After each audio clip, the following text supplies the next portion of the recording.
Anong mensahe ang kailangan marinig ng mga Aries sa buong buwan ng January o January?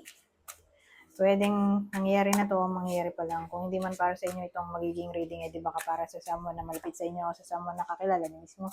Baka may lumabas na gender mamaya, gawin nyo na ng energy, masculine at feminine energy. Pwede rin naman na wag nyo nang pansinin ang gender. Hindi ko masasabi kung ano magiging reading, kung positive ba o negative. Depende sa kung ano mapipikas mo. Energy, walang masama kung papanorin ang sun, moon at rising sign kasi baka alin man sa mga yun ay mag-resonate na sa sitwasyon nyo.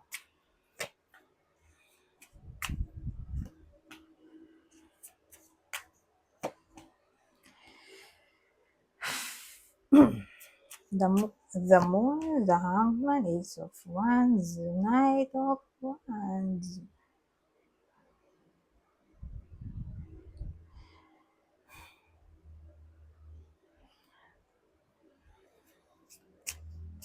Ano tong hangman na to?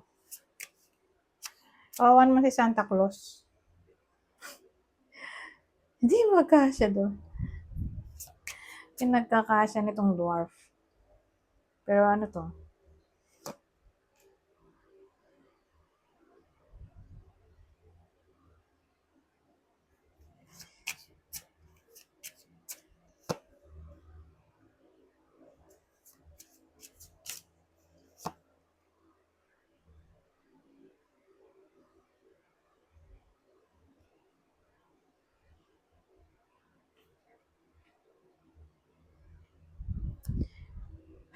Ano to?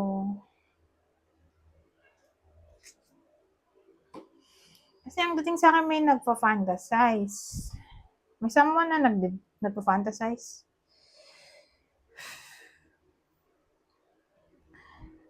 Kaya lang may aberya. Parang wala siyang lakas ng loob.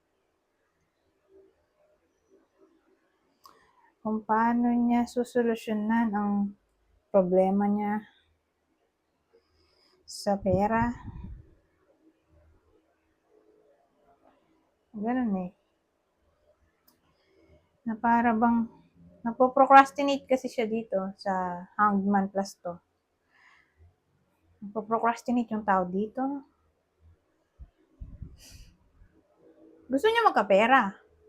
Okay? Pero at the same time, tinatamad naman siya. Umaksyon. Napoprocrastinate siya. Hihintay lang siya, ganun.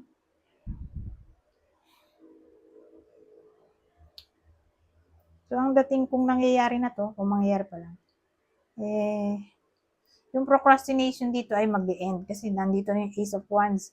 Hindi na magiging bored yung iba sa inyo o walang energy kasi nandito na yung Ace of Wands na parang action na kayo. At magiging daredevil. In a way na magiging risk taker kayo dito para lang maabot yung pangarap nyo na magkapera. Ayan, ganyan ang dating.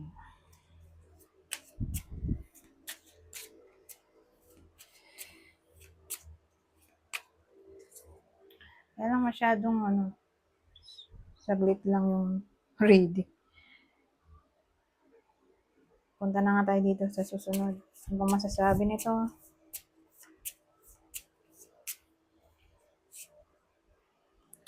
Oh, success in love.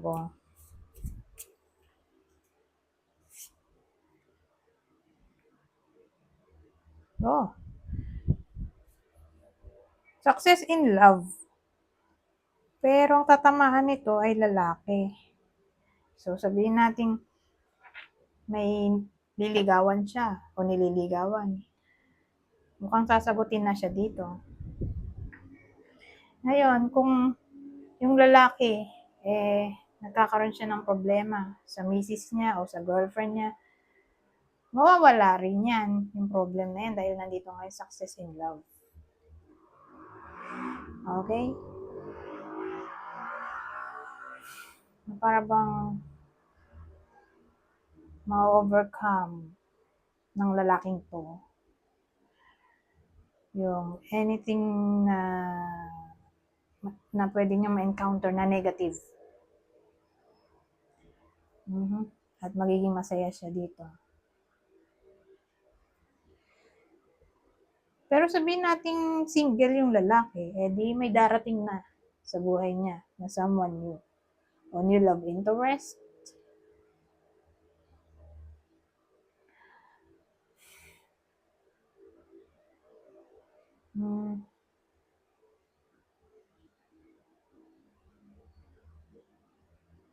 Basta lahat ng problem na lang niya.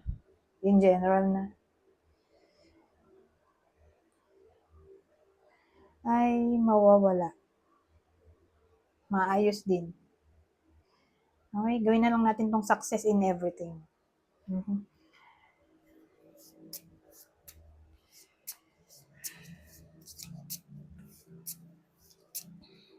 New found friend, pwede rin. Basta lalaki lang.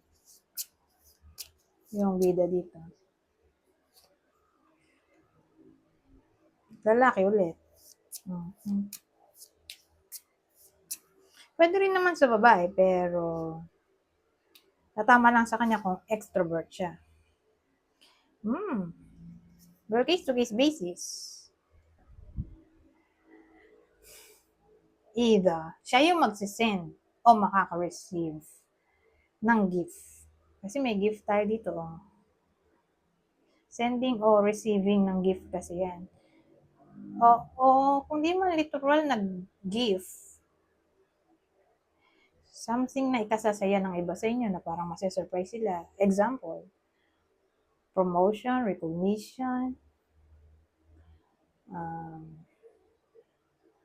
parang yung expectation nyo matutupad.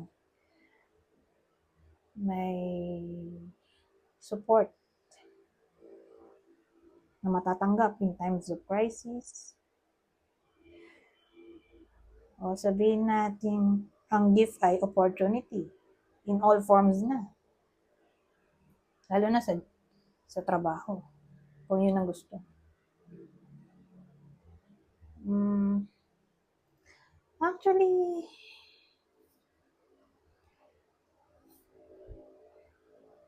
ito success in love, di ba? Lahat ng problema niya mawawala. Parang reiteration lang dito na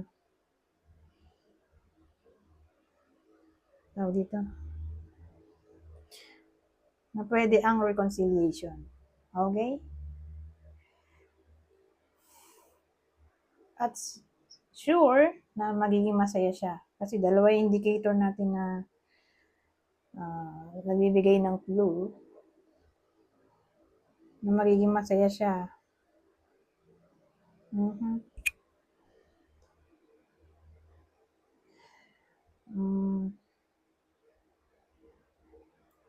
Promotion ba? Nasabi ko yun. Anyways, nasabi ko nga ba? So, dagdag natin yung promotion. So, ito, babae na. Babae, pwede rin sa lalaki kung introvert. Okay? Introvert yung lalaki. Pero dito, babae. O feminine energy, ay! Yun lang. Dito sa, babae, ang medyo sad. Dahil may murky thoughts tayo. Kasi pag nakita ko yan, ang card ng depression, anxiety, mental problem. So, in short, magiging sad siya. Parang kakalbaryo yung buhay niya for some reason. O puno siya ng worry, confusion, hindi siya mapakali, hindi siya makapag-focus.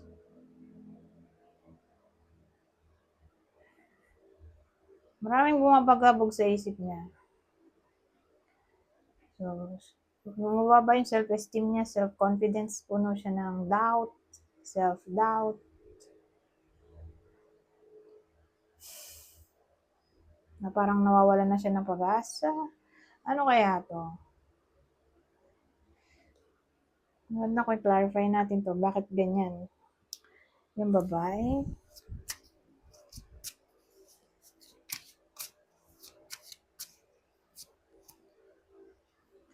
High Priestess. Ano to? Something na parang mystery, unknown. O awareness. Ano ba to?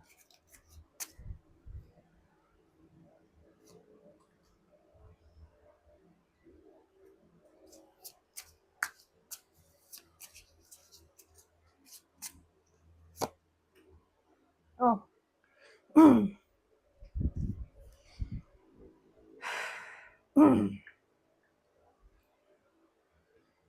May lalaki dito. Oh. With a partner o partner niya to. O ito yung crush niya. Kaya lang, in a relationship na sa iba. So, case-to-case basis. Ulitin ko, pwedeng partner niya mismo to ng babae. Kung in a relationship silang dalawa. Ngayon, kung single yung babae, edi baka crush niya to. Kaya lang, in a relationship sa iba.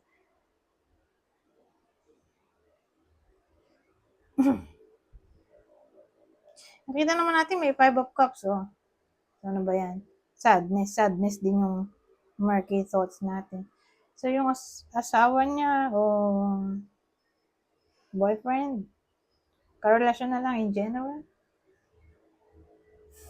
pwedeng maging cause ng kanyang sadness for some reason. Kasi may ano tayo, High Priestess. So, iniisip ko, baka may malalaman siyang madi-discover na something dito sa partner niya na hindi maganda. Pwedeng mag-cause ng sadness. Tingin ko may malalaman siyang something. Kasi knowledge din naman yung High Priestess eh. O intuition. May makukutuban siya sa kinikilos ng partner niya. So again, pwedeng ito yung partner niya mismo, ito yung crush, o pwedeng crush niya. Kaya lang in a relationship na yung crush niya. Kaloka. Ito. So itong lalaking to ang magkukos ng sadness. Kaya yan. Na-depress yung babae. OMG. So, sino ang possible partner ng babaeng to? O crush niya? Para maka-idea kayo kung para sa inyo ba itong reading o hindi. Kasi general reading to eh. Kunin nyo lang yung info na sa tingin nyo i-fit sa sitwasyon nyo. Scorpio, Gemini, Capricorn. So, yan yung partner o crush niya ng babae. Scorpio, Gemini, Capricorn. Ngayon, kuha tayo ng ibang detalye pa dito. Last deck na to. Ay, baliktad pala. Devotion.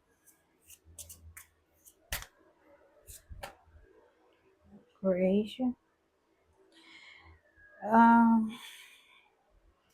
Parang dating sa buong buwan na to, yung lahat ng atensyon ng iba sa inyo ay nandito sa something na i-create nila. O hobby. Parang devoted sila sa kanilang ginagawa dito. Creation.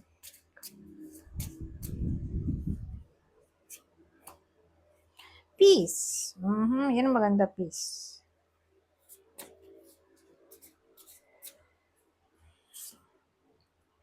Healing. Oh, yan maganda rin. Oh. So, asahan natin nakuha naman ng maging problema. In general na. Okay? Kasama yung yung nalulungkot na babae kanina, di ba?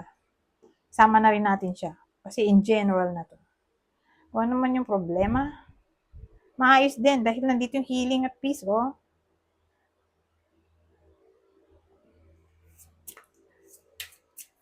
So, ulitin ko, in general na. peace at healing ay posible. Ang huli, success. Kanina success in love. Ngayon, success. Ay, detachment. Ito, mukha ng move on. Tingnan nyo, success, detachment.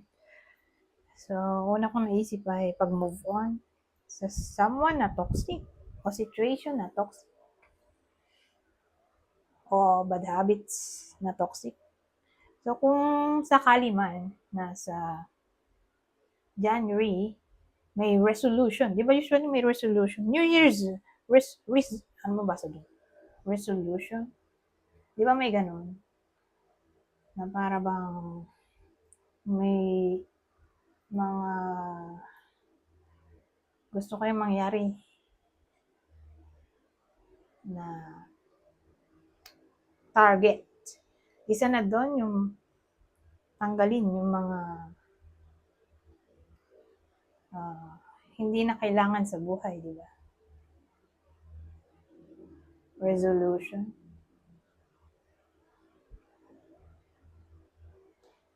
So yun, New Year's resolution ay mag-move on. Mag-let go. Mag-release. Release pala, sorry. Nasobra na ako sa Z. Release ng negativity sa katawan. Ganyan. Anyways, hanggang dito na lang. Goodbye. For now.